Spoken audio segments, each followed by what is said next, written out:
સુરતના કાપોદ્રા વિસ્તારમાં આવેલા શ્રીજીનગરમાં કાનબાઈ માતાજીનું ધામધૂમથી વિસર્જન મહારાષ્ટ્રીયન પરિવારોએ ડીજેના તાલે ઉત્સાહભેર ઉજવણી કરી। આજરોજ સુરતના કાપોદ્રા વિસ્તારમાં આવેલા શ્રીજીનગર ખાતે કાનબાઈ માતાનું મહારાષ્ટ્રીયન પરિવાર દ્વારા વાજતે ગાજતે ડીજેના તાલે ઉત્સાહભેર શ્રી કાનબાઈ માતાની મૂર્તિનું વિસર્જન કરવામાં આવ્યું હતું, જેમાં મોટી સંખ્યામાં મહારાષ્ટ્રીયન પરિવાર ઉપસ્થિત રહ્યા હતા।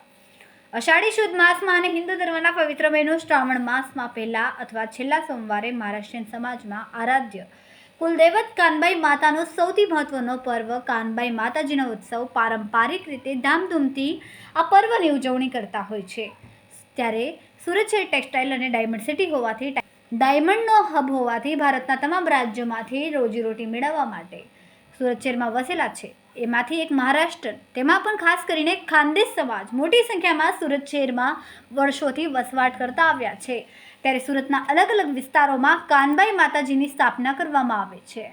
ત્યારે સુરતના કાપોદ્રા વિસ્તારમાં અષાઢી શુદ્ધ માસમાં અને હિન્દુ ધર્મના પવિત્ર મહિનો શ્રાવણ માસમાં મહારાષ્ટ્રીયન સમાજમાં સૌથી મહત્વનો પર્વ કાનબાઈ માતાનો પારંપરિક રીતે ધામધૂમથી આ પર્વની ઉજવણી કરતા હોય છે। આ તહેવારની ઉજવણી આ પ્રકારની હોય છે। શનિવારે સાંજે ત્રીજા પ્રહર સપ્ત્યા પૂજન, ભાજી ભાખરીના રોટ હોય છે, તેમજ આખી રાત હાથ ઘંટી પર લોટ દળીને રવિવારે ત્રીજા પ્રહર માતાજીની સ્થાપના કરીને તે લોટને પ્રસાદી બનાવીને આખા કુટુંબ સાથે મળીને ગ્રહણ કરવામાં આવે છે।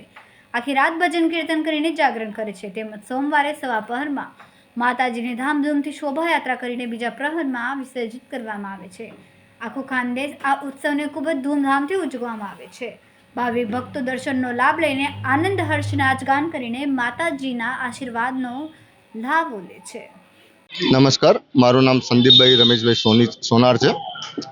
અમારી ઘરે કાનબાઈ માતાનો પ્રસંગ હોવાથી અમારા ત્યાં છેલ્લા 20 વર્ષથી કાનબાઈ માતાની સ્થાપના કરવામાં આવે છે। એ સ્થાપનામાં 24 કલાક પહેલાં સ્થાપના કરીને અને બીજા દિવસે વિસર્જન થાય છે। એમાં નિવેદ આપીને એની આરતી થાય છે। હર્ષોલ્લાસથી એનો આનંદ ઉજવાય છે। પ્લસ રાતના ભજન કીર્તન કરીને આખી રાત જાગરણ થાય છે અને અમારા પ્રત્યેક મહારાષ્ટ્રીયન સમાજના બાંધવો બધા આમાં જોડાય છે અને હર્ષોલ્લાસથી વિસર્જન કરવામાં જાય છે। હાય, હું શીતલ યોગેશ વાનખડે બોલું છું। અમે રહીએ છીએ ડિંડોલીમાં। આ મારો કાનબાઈ માતાનો પ્રસંગ મારા મમ્મી ઉજવાય છે। આ છેલ્લે 18-20 વર્ષથી આ લોકો આ તહેવાર ઉજવાય છે અને એ કાનબાઈ રાનબાઈ એટલે બે જોડી સાથે બનાવીને ઉત્સવ ઉજવાય છે। આ ખાસ શ્રાવણ મહિનામાં 2 દિવસનો પ્રોગ્રામ હોય છે। એમના સગા સંબંધી દૂર દૂરથી આવે છે, જેમ કે એમના કાકા છે, ભાઈ છે, બહેન છે, બધા આવે છે અને કાનબાઈનો ઉત્સવ મોજ મસ્તી કરીને, ગરબા રમીને, ડાન્સ કરીને ઉત્સવ ઉજવે છે અને આનાથી અમારા ઘરમાં સુખ, સમૃદ્ધિ, શાંતિ અને આખા ઘર પરિવારમાં શાંતિ જળવાઈ રહે છે। આ એક વર્ષે શ્રાવણ મહિનામાં મેં આ 2 દિવસ કાનબાઈનો નમસ્કાર, મારું નામ પવન કુમાર નારાયણભાઈ સોનાર। આ જે ઉત્સવ છે કાનબાઈ માતાનો, આ કાનબાઈ માતાનું થોડો મૂળ ઇતિહાસ હું કહું છું કે અમારી જે દેવી છે સપ્તશૃંગી માતા, એના 40 અવતાર હતા। એમાંથી આ એક અવતાર કાનબાઈ માતાનો છે।